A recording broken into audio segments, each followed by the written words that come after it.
Hello everyone, my name is MAEd de la Cruz and I will be discussing the theories of educational planning.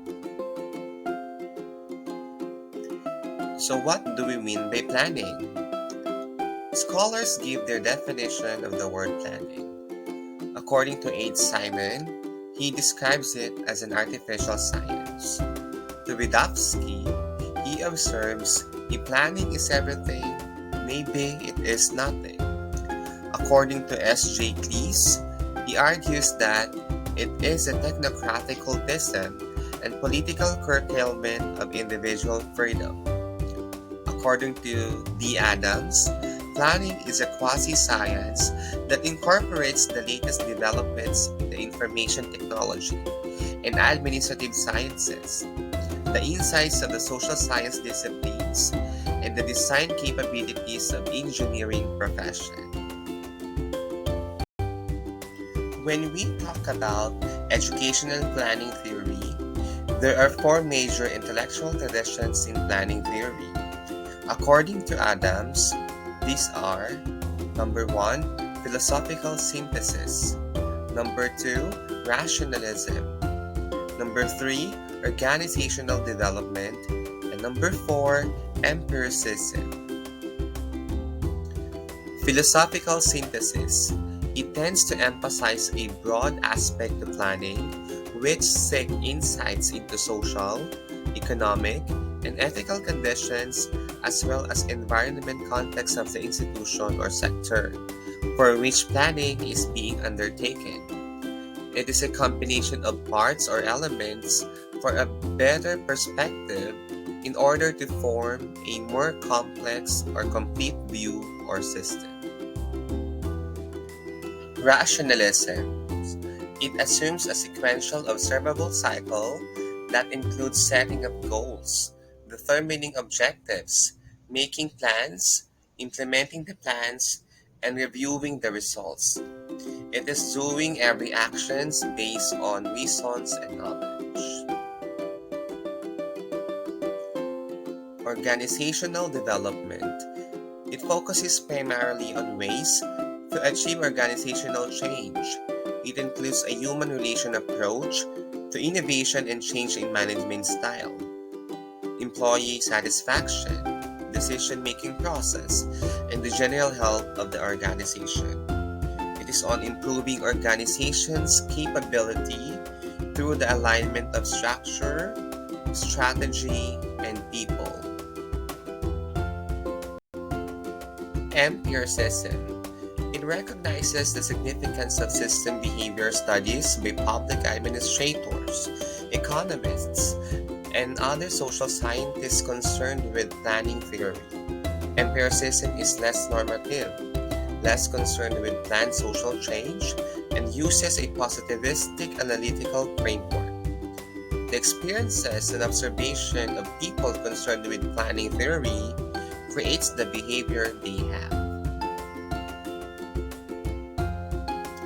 Now, let us talk about educational planning models. Hudson is the first scholar to develop a typology of planning models. Some of his models were, however, adopted and enriched from earlier works of other scholars. His planning typology consists of the following: synoptic model, incremental model, transactive model, advocacy model, and radical model. When we talk about synoptic model, it includes four components, namely goal setting, identification of alternatives, evaluation of means against ends, and implementations of decisions. In incremental model, planning is constrained by available means done by the definition of goals. Any planned change consists of small or minimal adjustments from the past. Transactive model. It gives emphasis on interaction and interpersonal discussion and the process of mutual learning and understanding in planning. Advocacy model. It underlines the confrontational features of decision making. And lastly, the radical model consists of two editions. one in which spontaneous activism is guided by self-reliance and mutual help, and the other concentrates on organizational characteristics that inhibits the equitable distribution of goods and services. Development planning model. It is the process of determining in advance the best possible way of achieving stated and defined development objectives within given period at the least cost.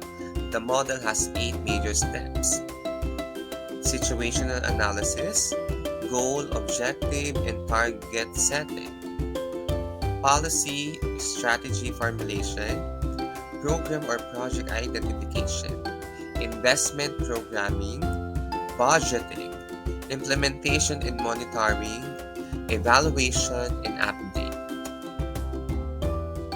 Here are examples of educational planning models. First, we have the Bell's Strategic Planning Model.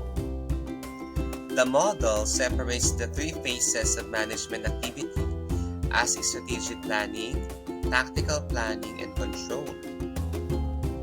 The process under strategic planning are identification of problems, definition of policy objectives, and assignment of institutional roles and resources.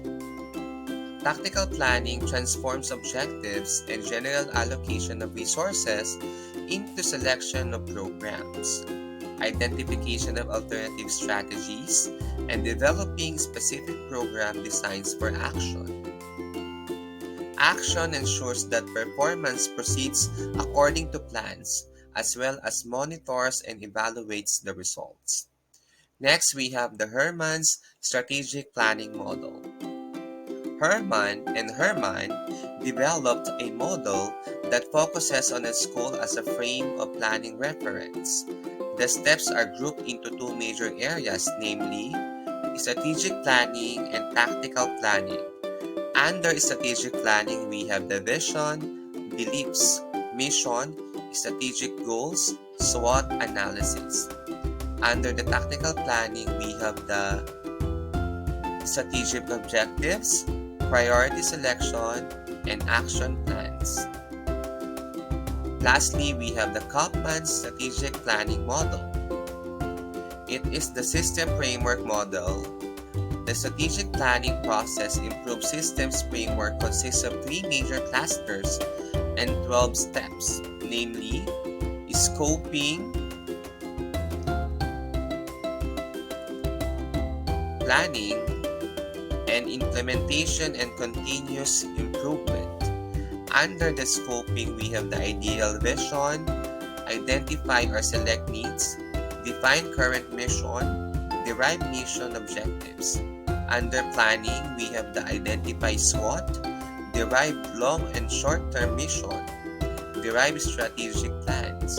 And lastly, under implementation and continuous improvement, we have the derive tactical operational plans, resources. Thank you for listening. God bless.